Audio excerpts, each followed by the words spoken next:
ပြီးခဲ့တဲ့အပိုင်းတက်မှာမှန်ကိုစနစ်တကျနဲ့မကွဲအောင်ဘယ်လိုအပေါက်ဖော်မလဲဆိုတာရယ်ဒီ flat 2ကိုအသုံးပြုနေပေါ့နော်ဒီ flat 2ကိုကြီးပိုက်တွေအတွက်အပေါက်ချဲ့တာတော့ flat ကောင်းဖော်တာတော့မှာဘယ်လိုအသုံးပြုလဲဆိုတော့ကျွန်တော်စနစ်တကျနဲ့ဒီ flat 2အသုံးပြုနည်းကိုပြခဲ့ပါတယ်ပြီးတော့ဒီကြီးပိုက်တွေကိုပေါ့နော်ကြီးပိုက်တွေကိုဒီငွေချောင်းနဲ့ပြီးဆိုတဲ့နည်းကိုစနစ်တကျဒီငွေချောင်းနဲ့ဘယ်လိုစော်မလဲဆိုတော့ပြခဲ့တာဖြစ်ပါတယ်အခုဗီဒီယိုမှာတော့ကျွန်တော်နံပါတ်3အနေနဲ့အပူအေးစနစ်ပါတဲ့ Pico Inverter Aircon ကို wire U connection ဘယ်လိုယူလဲပြပေးပါမယ်နံပါတ်5ကျတော့ Aircon တွေကိုဘယ်လိုဆင်မလဲပေါ့နော် Aircon Auto Indo ကိုဘယ်လိုဆင်မလဲပြီးတော့ vacuum ဘယ်လိုဆွဲမလဲ R410A gas ကိုအစားဆုံးဘယ်လိုဖြည့်မလဲဆိုတော့လောက်ဆောင်ပြသွားမှာဖြစ်ပါတယ် Aircon ပညာကိုလေ့လာနေတဲ့သူတွေနဲ့ Aircon ကိုမိမိကိုယ်တိုင်တက်ဆင်ဖို့ဘယ်ကစလေ့လာမှမသိတဲ့သူတွေလည်းအကျိုးရှိစေမယ့်ဗီဒီယိုဖြစ်ပါတယ်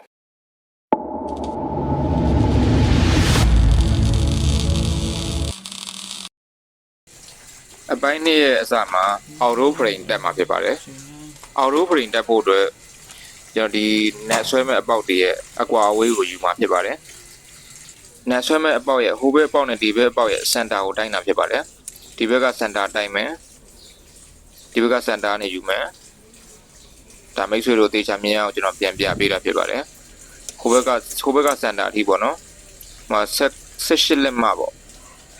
ဒါဆိုရင်18လက်မှရှိပါတယ်auto frame တွေ drill ဖောက်တဲ့အကွာအဝေးကိုယူတာဖြစ်ပါတယ်ပြီးတော့တစ်ခုလုံးရဲ့ဒီ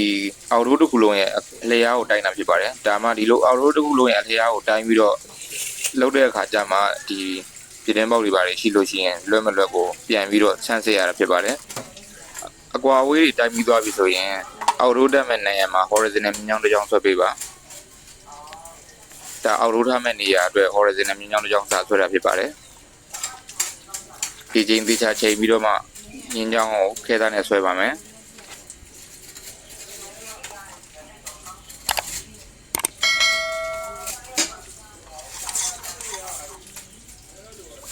horizontal မြင်းချောင်းတစ်ကြောင်းဆွဲပြီးသွားရင်အခုနကတိုင်းထားတဲ့ဒီ auto frame နဲ့ဆွဲမဲ့အပေါက်တွေပေါ့နော်အဲ့ဒီအတွက်တိုင်းထားတဲ့အကွာအဝေးကိုမှတ်မှာဖြစ်ပါတယ်ခဲသားနဲ့မှတ်မယ်ဒီအမှတ်နှစ်ခုကို vertical ခြေချိန်နဲ့ vertical မြင်းချောင်းတစ်ကြောင်းဆွဲပေးမှာဖြစ်ပါတယ်ဒီဘက်အမှတ်အတွက်တစ်ကြောင်းဟိုဘက်အမှတ်အတွက်တစ်ကြောင်းဖြစ်ပါတယ်ဒီလို vertical မြင်းချောင်းတစ်ကြောင်း down line မြင်းချောင်းဆွဲပြီးသွားပြီဆိုရင်ဒီမြင်းချောင်းပေါ်ကို auto frame တစ်ဖက်စီကိုတက်ပြီးတော့ပုတ်ဖောက်ဖို့အတွက် marking ပေးမှာဖြစ်ပါတယ်ဒီ marking တွေကို drill ဖောက်မှာဖြစ်ပါတယ်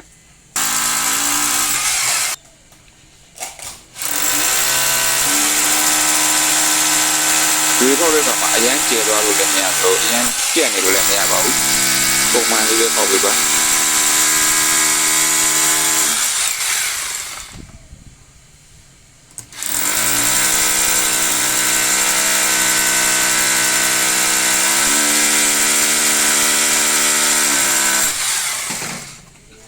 drill နဲ့ဖောက်ပြီးတော့ရင် auto frame တွေကိုတက်ပါ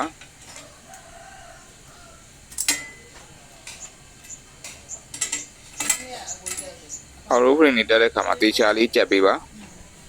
auto frame ကြက်ပြီးသွားရင်တော့ auto ကိုတင်လိုက်ပါ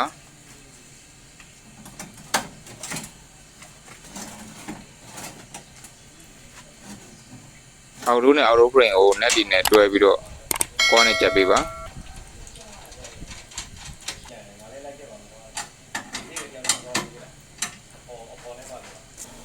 ဒါဆိုရင် auto frame တက်ပြီးတော့ auto ကိုတင်ပြီးသွားပြီပဲဖြစ်ပါတယ်ခင်ဗျာ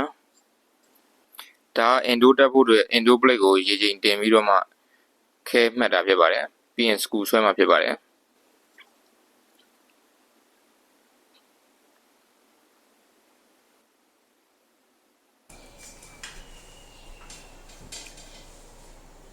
indo plate ကို screw ဆွဲမှာဖြစ်ပါတယ်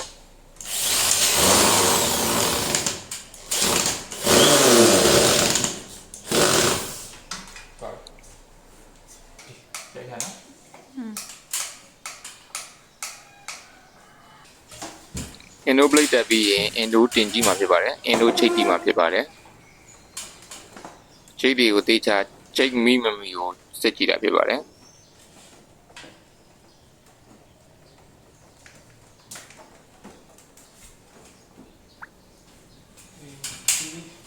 ဒါဆိုရင်အင်ဒိုချစ်ပြီးပါပြီခင်ဗျာ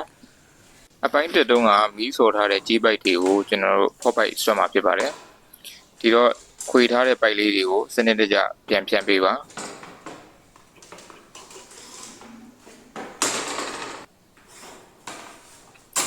ကြေးပိုက်တွေကိုဖော့ပိုက်တက်မှာဖြစ်ပါတယ်များသောအားဖြင့်ကြေးပိုက်နှစ်ခုစလုံးကိုဖော့ပိုက်တစ်ခုထဲမှာထည့်ကြတာဖြစ်ပေမဲ့ကျွန်တော်ကတော့ကြေးပိုက်တစ်ချောင်းကိုဖော့ပိုက်တစ်ချောင်းသုံးပါတယ်ဒီ efficiency ပေါ့နော် aircon အေးနှုံးဒါမှမဟုတ်အပူနှုံးကျွန်တော်ရဲ့ aircon ကျတော့အပူရောအေးရောရတာဖြစ်တဲ့အတွက်အေးနှုံးဖြစ်ဖြစ်အပူနှုံးဖြစ်ဖြစ်ဒီ efficiency ပိုကောင်းအောင်ပေါ့နော်ပို့ပြီးတော့အေးဆိုရင်လည်းပို့ပြီးတော့အေးနှုံးပိုကောင်းအောင်အပူဆိုရင်လည်းပို့ပြီးတော့အပူနှုံးပိုကောင်းအောင်ဒီကြေးပိုက်တွေကိုတစ်ချောင်းချင်းစီကိုဖော့ပိုက်တက်တာဖြစ်ပါတယ်နှစ်ချောင်းကိုပူးပြီးတော့ထည့်တာမဟုတ်ဘဲနဲ့တစ်ချောင်းချင်းစီကိုထည့်တာဖြစ်ပါတယ်ခင်ဗျာရေစင်းပိုက်နဲ့ဝါယာကြိုးတွေကိုတိုင်းထွာပြီးတော့မှတခါတည်းထည့်မှာဖြစ်ပါတယ်အင်ဒိုမှာတက်ထားတဲ့ကြိုးလေးကြိုးကိုကျွန်တော် continuity test လုပ်ပြီးတော့အမှန်အသားပြုလုပ်သွားမှာဖြစ်ပါတယ်လူနှစ်ယောက်ရှိရဆိုရင်တော့ဒီအောက်ရိုးမှာချိတ်တဲ့အချိန်ကျမှအင်ဒိုကနေ continuity test လုပ်ပေးလို့ရပါတယ်အခုကတော့တယောက်တည်းဆိုတော့အောက်ရိုးမှာတက်တဲ့အချိန်မှာခက်ခဲဖြစ်မှာဆိုလို့ကျွန်တော်အမှတ်အသားတွေကိုတခါတည်း continuity test ယူပြီးတော့အမှတ်အသားတွေယူသွားတာဖြစ်ပါတယ်ဘယ်ဝါယာကြိုးကဘယ်ကြိုးပေါ့နော်အဲ့လိုမျိုးအမှတ်အသားအတွက် continuity test လို့ယူပြီးတော့ဝါယာကြိုးတွေကိုအမှတ်အသားပြုလုပ်တာဖြစ်ပါတယ်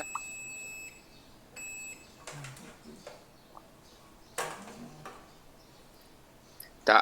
ဒီဟာလေးကကျွန်တော်အောက်ရိုး connection အောက်ရိုး terminal မှာတွားတက်တဲ့အခါမှာကြားလို့ရရှင်းသွားပါလိမ့်မယ်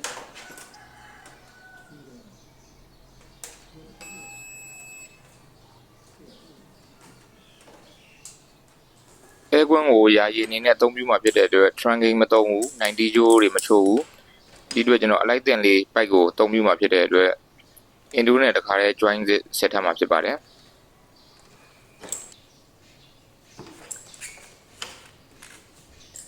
ပြီးရင်ပတ်တက်လေးပြန်ပတ်မယ်ဒီနေရာတွေကိုလေးမဝင်အောင်ပေါ့နော်လေးမဝင်အောင်သေချာလေးပတ်ပေးပါပတ်တဲ့အခါမှာအရင်ကြီးကြက်နေစရာမလိုပါဘူးနည်းနည်း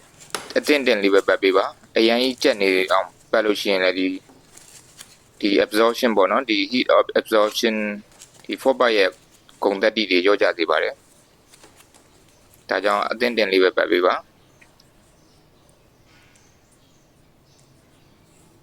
ရေစင်းပိုက် join မှာဖြစ်ပါတယ်ရေစင်းပိုက်ကိုနည်းနည်းလေးဟာပြီးတော့ဆက်မယ်ပြီးရင်မီးတိတ်နဲ့ပေါ့နော်ပြီးရင်မီးတိတ်နဲ့ရေလုံအောင်လို့ပတ်မှာဖြစ်ပါတယ်တေးချာချာလေးပတ်ပေးပါ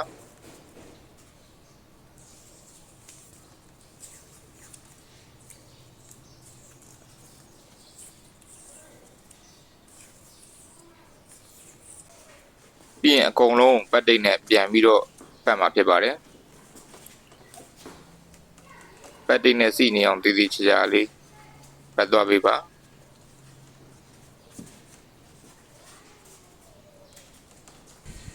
ကြီးပိုက်ကိုဖလဲဖော်တာပြပေးမှဖြစ်ပါတယ်ကြီးပိုက်ကိုဖလဲမဖော်ခင်ကတ်တာနဲ့ဖြတ်ထားတဲ့နေရာမှာအစအနာလေးတွေရှိတဲ့အတွက်ဓာလေးနဲ့ချိပေးပါ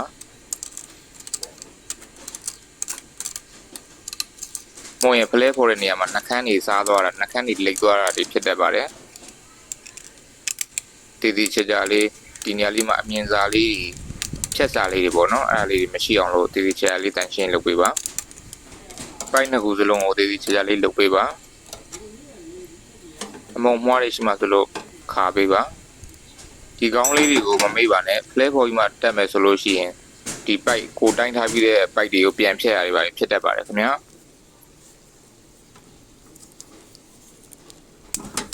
တက်ကလေးနဲ့ပတ်ထားပေးပါကောင်းလေးတွေပြုတ်ကြလာမှာဆိုလို့ပါ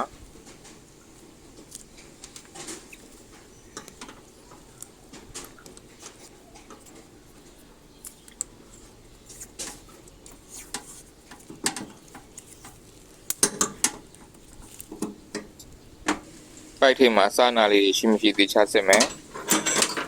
ဒါလေးကဖလဲကောင်းညက်မဲ့တူလေးပါ3/8ဒီ3မှုနေရာမှာထည့်ရမှာဖြစ်ပါတယ်ပိုက်က3မှုဖြစ်တဲ့အတွက်3/8နေရာမှာထည့်ပေးပါပိုက်ရဲ့ထိပ်ကိုဒီဖလဲနေရာပေါ့နော်ဖလဲဖော်တာယုံနေရာလေးပဲထားပေးရမှာဖြစ်ပါတယ် ဒီအရင်ဗီဒီယိုမှာပိုက်အပေါက်ချဲ့တယ်လို့မျိုးအရှိကြီးမထားကြမလို့ပါဘူးဖလဲနေရာလေးဖလဲကောင်းပေါ်ရုံလေးဆိုရပါပြီဖလဲကောင်းတနေရာသာအတွက်လေးပဲထောက်ရမှာဖြစ်ပါတယ်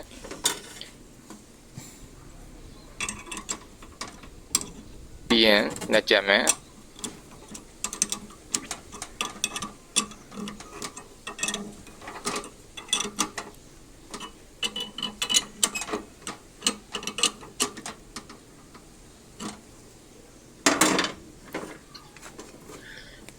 ဒါကတော့ play ကောင်းပေါ်တဲ့တူလေးပါ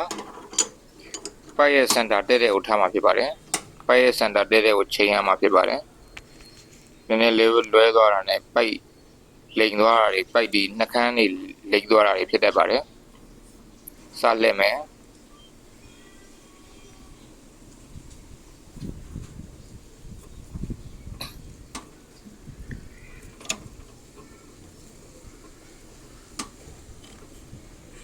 စီသွားရင်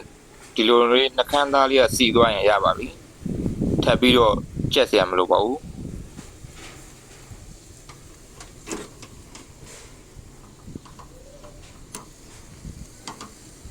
ပြန်ချွတ်မယ်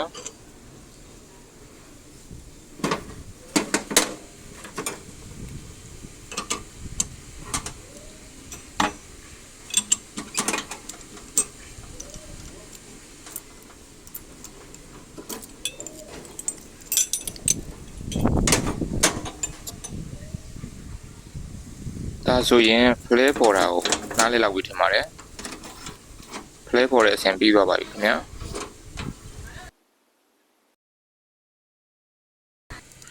ခုကျွန်တော် auto connection ဝင်နည်းကိုပြပေးမှာဖြစ်ပါတယ် auto connection ဝင်တဲ့အခါမှာကျွန်တော်ခုန Indo မှာစမ်းခဲ့တဲ့ဒီအမှတ်သားတွေပြုလုပ်ထားတဲ့အကျိုးလေးတွေကိုဝင်ပေးမှာဖြစ်ပါတယ်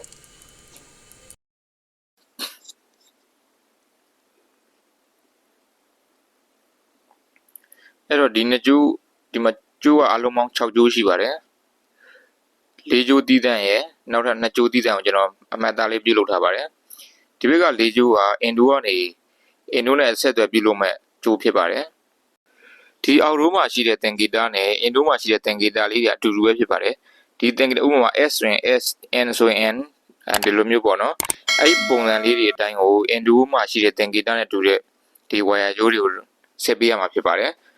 ဒါ save gate ကနေ power ဝင်လာမဲ့ကျိုးနဲ့ကျိုးဖြစ်ပါတယ်ရိုးရိုး aircon တွေလို့ save gate ကနေ Indo ကိုတည်းရိုက်ပေးတာမဟုတ်ဘဲနဲ့ save gate ကနေအောက်ရိုးကိုပေးပြီးတော့မှအောက်ရိုးကနေမှတစ်ဆင့် Indo ကိုပေးတာဖြစ်ပါတယ်ဒါဆိုရင် auto connection ဝင်တာကိုနားလည်သဘောပေါက်လောက်ပြီလို့ထင်ပါတယ်ခင်ဗျာ aircon တစ်လုံးကို gas အစအဆုံးဖြည့်နည်းကိုကျွန်တော်ပြမှာဖြစ်တဲ့အတွက်လက်ရှိရှိတဲ့ gas တွေကိုကျွန်တော်အရင်ထုတ်လိုက်ပါမယ်ထုတ်ပြီးတော့မှ vacuum ဆွဲပြမယ် vacuum ဆွဲပြီးတော့မှ gas ထည့်ပြမှာဖြစ်ပါတယ် gas ထည့်ပြီးရင်ဒီ leakage test လေးပါစမ်းပြမှာဖြစ်ပါတယ်ခင်ဗျာ pressure gauge test နည်းကိုအရင်ရှင်းပြမှာဖြစ်ပါတယ်ဒါကတော့ low gauge high gauge လို့ခေါ်တဲ့အပြာရောင်လေးနဲ့ဟာကို low pressure site မှာသုံးတယ်အနီရောင်ကို high pressure site မှာသုံးတဲ့ဟာလေးဖြစ်ပါတယ် low pressure site high pressure site နှစ်ခုလုံးကိုသုံးလို့ရတဲ့ဟာဖြစ်ပါတယ်ခင်ဗျာနောက်တစ်ခုကကြတော့ဒါ low pressure site မှာပဲအသုံးပြုတဲ့ဟာပေါ့နော်ဒီကောင်လေးပါ low pressure site မှာပဲအသုံးပြုတဲ့ gauge လေးဖြစ်ပါတယ်လောလောဆယ်ကျွန်တော်ဒီ pressure gauge ကိုအသုံးပြုမှာဖြစ်ပါတယ်ဒီ pressure gauge က cyclet ပါတယ် low pressure site ပါမယ် high pressure site ပါပါတယ်gas ဘယ် gas အတွက်သုံးရလဲဆိုတဲ့ဟာကို pressure gauge ဒီမှာရေးထားပါတယ်ဒီမှာဆိုရင် R22 410ပြီးတော့404ပေါ့နော်အဲ့ဒီ gas တွေကိုအသုံးပြုလို့ရတယ်ဆိုပြီးတော့ gauge ထဲမှာရေးထားတာဖြစ်ပါတယ်ဒီ gauge မှာဆိုလို့ရှိရင် cyclet ပါမယ်ဒီအလဲကငုတ်လေးကို service port လို့ခေါ်ပါတယ် gas ဖြည့်တာ vacuum ဆွဲတာတွေမှာအသုံးပြုတဲ့ငုတ်ကလေးဖြစ်ပါတယ်ခင်ဗျာဒီနေရာကို servicing ပိုက်လေးထည့်ပေးရမှာဖြစ်ပါတယ်ဒါ high side ဒီဘက်က low side ပါအဲ့တော့ကျွန်တော်တို့ aircon က low side မှာရှိတာဖြစ်ပါတယ် section pipe မှာရှိတဲ့ service port မို့လို့ low pressure side လို့ခေါ်ပါတယ် low pressure side အတွက်ဒီအပြာရောင်အောက်ကငုတ်ကလေးမှာထည့်ရမှာဖြစ်ပါတယ်ဒီအနီရောင်ငုတ်ကိုသုံးစရာမလိုပါဘူးအနီရောင်ငုတ်တွေကဒီ commercial စစ်ကြီးတွေမှာ high side low side ပါတဲ့အခါမှာတော့ဒီအနီရောင် high side ကိုအသုံးပြုလို့ရပါတယ်ခင်ဗျာ လောလောဆယ်ဒီ domestic ဒီကျွန်တော်တို့အိမ်သုံး aircon လေးမှာဆိုရင်တော့ low pressure site ကိုပဲတုံးပြီးရတာဖြစ်ပါတယ် low pressure site ကိုများသောအားဖြင့် pipe အပြာရောင်ကိုစားပြုပြီးတော့တုံးကြတာဖြစ်ပါတယ်အဲ့တော့ဒီ aircon လေးက410 gas ဖြစ်ပါတယ်410 gas တွေကဖိအားများတဲ့အတွက် pipe connection ဝင်တဲ့အခါမှာပေါ့နော် pipe ဖြုတ်တာပိုက်တက်တာတွေမှာဒီပင်ကနေထွက်လာတဲ့ gas ကလက်ကိုမှန်ပြီးတော့ဒီ frozen pipe ရေခဲလောင်တာတွေအေးလောင်တာတွေဖြစ်တတ်ပါတယ်အဲ့ဒီအတွက်မဖြစ်အောင်လို့ဒီလိုမျိုး adapter လေးကိုအသုံးပြုရတာဖြစ်ပါတယ်ဒီ adapter လေးကကိုလိုတဲ့အချိန်မှာပေါ့နော်ကိုအသုံးပြုရမယ့်အချိန်မှာဒီစားဘက်ကောင်းမှရှိတဲ့ပင်လေးကိုတွန်းပြီးတော့မှ gas ကိုဖွင့်ပိတ်ပြီးလုပ်ပေးတာဖြစ်ပါတယ်အဲ့တော့ adapter ကိုအရင်တက်ထားမယ် adapter ကိုကြက်နေအောင်တက်ထားမယ်ပြီးလို့ရှိရင် low pressure site ပေါ့နော်ဒီအပြာရောင်ကျွန်တော်တို့အသုံးပြုမဲ့ pipe ကိုတက်မှာဖြစ်ပါတယ်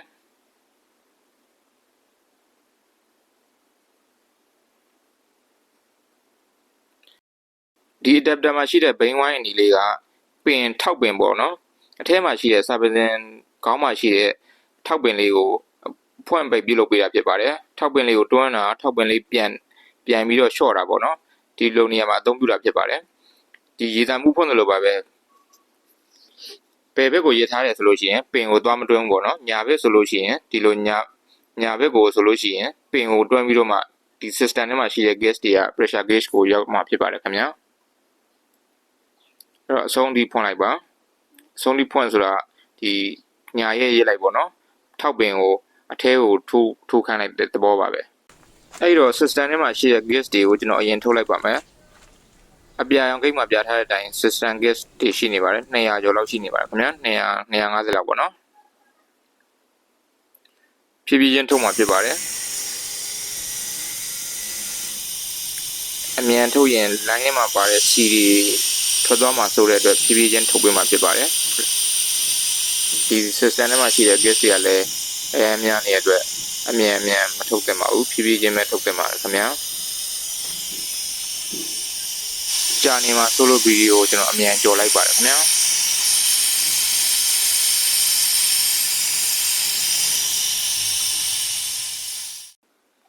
ဒါလေးကတော့ vacuum ဆွဲတဲ့ set ကလေးပါ vacuum pan လို့ခေါ်ပါတယ်